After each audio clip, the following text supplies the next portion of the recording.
We're going to wake up tomorrow morning to very bleak news about this new government. Well, bleak if we're Kwasi Kwarteng, and that is that his political death has been foretold.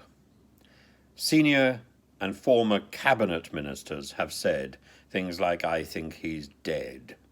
I think he's dead, but in the Tory party, death can take many forms. It can take a long time, but there are present members of the cabinet, present members of the government who are saying that, and I quote, Liz has a pretty quick choice to make. Either she bullets her chancellor and changes course, or she could lose her premiership within a month. That plunges us back into an election campaign for another 6 weeks. That takes us through to the summer, to the winter, to Christmas. In fact, it reminds us very much of 2019.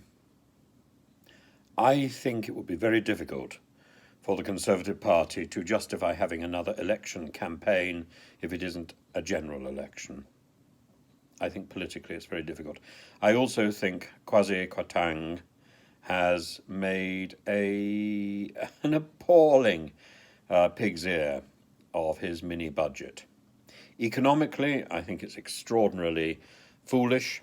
Politically, it's almost like leaving a suicide note on the kitchen table. It's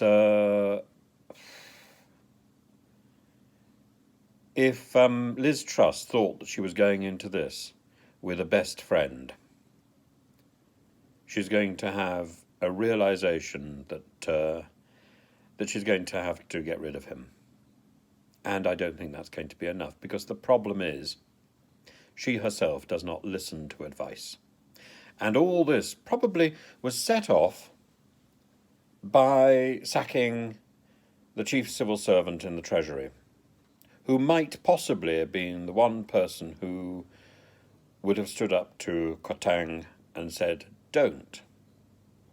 They got rid of him before he could say that. What utter plonkers these people are.